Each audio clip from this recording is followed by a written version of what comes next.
Mr. Speaker, the Prime Minister has to answer these questions. He's known now for 2 years that the family of a member of Parliament was threatened for harassment and other penalties because of how he voted on human rights in the House of Commons.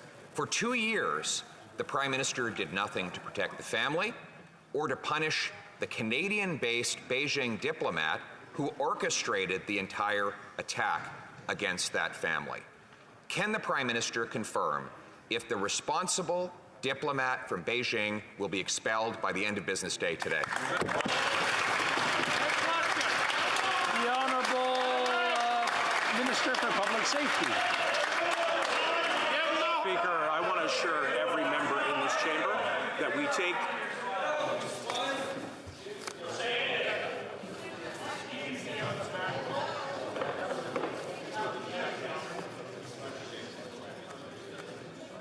The Honourable Minister for Public Safety. Mr. Speaker, I assure every member in this chamber that we take the reports that have surfaced recently very seriously. In fact, I reached out directly to the member for Wellington Halton Hills to share my concerns. I told him that I have instructed CISA to provide him with an update, but this government will continue to take concrete actions to combat foreign interference, including the $49 million that we have allocated in Budget 2023 to protect all Canadians from foreign interference. Mr. Speaker, this is not a partisan issue. We should do this work together to protect all parliamentarians.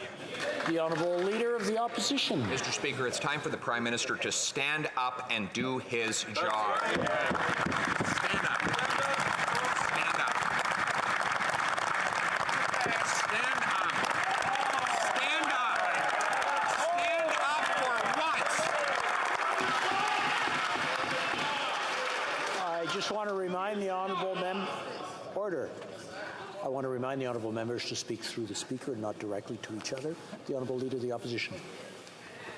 Will the Prime Minister finally stand up for this country and its people against a foreign dictatorship that has been interfering in our land for far too long? Yes or no? Honourable Minister of Public Safety. Mr. Speaker, over the heckles of the Conservatives on the other side of the aisle, this Prime Minister and our government has been standing up doing the relentless, tireless work of defense.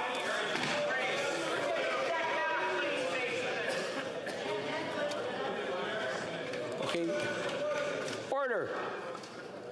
This is not a good start to a Monday, and it started off fairly well. I just want to... Okay, wait a minute. When you start heckling the Speaker, there's a problem there. So, are we going to play nice, or do we start getting tough?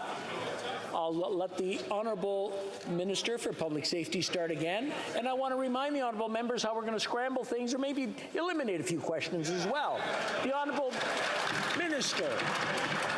Mr. Speaker, this government has been doing the concrete, tireless work that is necessary to combat foreign interference, to protect our democratic institutions by creating new powers, adding more resources for all of the security and intelligence agencies that are there to protect our communities, our institutions, and most importantly, Canadians. Mr. Speaker, I encourage the Conservative politicians on the other side of the aisle to get behind what is a nonpartisan cause and protect Canadians.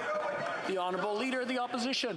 Well, at least I got a direct answer. I asked if he would stand up, and of course he did not stand up, which is very clear. This Prime Minister knew for 2 years that Beijing thought Canada was uniquely vulnerable to its bullying and interference because we do not have anti-foreign interference laws, unlike the Australians and Americans. And yet, for 2 years after his intelligence bodies warned him of that, he did absolutely nothing. Will he stand up and do his job now? The Honourable Deputy Prime Minister. Mr. Speaker, at a pretty young age, I personally learned what it was like to be targeted by an authoritarian communist regime. As a Ukrainian Canadian, I have always known that authoritarian communist regimes particularly target diaspora communities here in Canada. That is wrong, Mr. Speaker. And you know what makes it easier to target Canada and Canadian democracy? When we are divided, Mr. Speaker. The Honourable Leader of the Opposition. Mr. Speaker, the Prime Minister has to stop hiding behind his ministers. The vacation is over. He has work to do. He wants to talk about taking partisanship out of it. You know what would have been a nonpartisan thing to do? To recognize that a Conservative MP, or that any MP for any party, had his family threatened because of a vote casted on this floor, and to take immediate action against the diplomats that did those threats. That would have been the nonpartisan thing to do. Why didn't he do it? Honourable Parliamentary Secretary.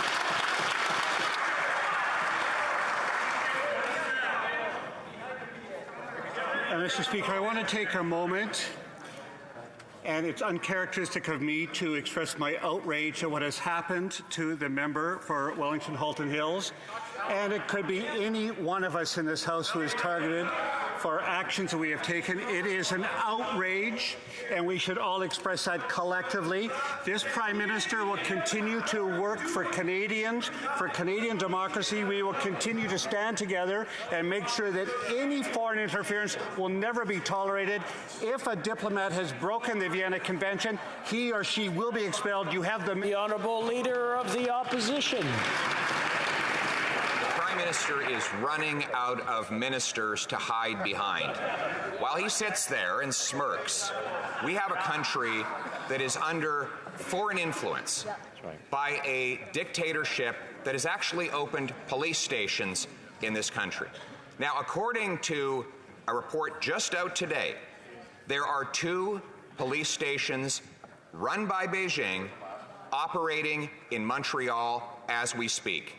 Will the Prime Minister stand up now and tell us how he will close down these police stations? The Honourable Minister for Public Safety.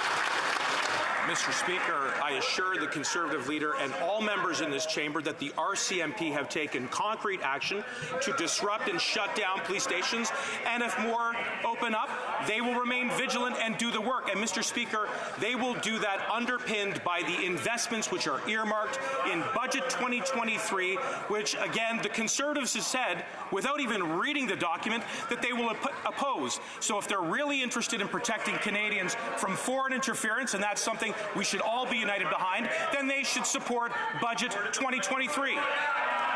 The Honourable Leader of the Opposition. Mr. Speaker, I don't know why the Prime Minister is so afraid to stand up. Maybe it's because he's ashamed that he did absolutely nothing for 2 years after knowing that a Canadian MP was threatened by a foreign dictatorship. He didn't even send the offending diplomat home, and now he's been exposed for it. Then he puts up a whole myriad of ministers to hide behind, one of whom claimed before that the Chinese police stations were closed, and we learned now that they are open. Wow. Given that we can't believe his minister, why doesn't the Prime Minister stand up and speak for himself? When will he close these stations? The Honourable Government House Leader. Mr. Speaker, of course, as a leader... Mr. Speaker, as a leader of the opposition well knows, because he was here, the Prime Minister stood in his place and answered 5 times those questions. The ministers of this House also answer questions. And let me say, Mr. Speaker, without equivocation, that the attacks that are taking place on democracy, be it by Russia, be it by China, by any authoritarian regime, are something that we must stand in unison against, Mr. Speaker. That the attack on one member of this democratic House is an attack on every single one of us. We cannot direct, Mr. Speaker, our security and intelligence, but we can sure stand up for democracy.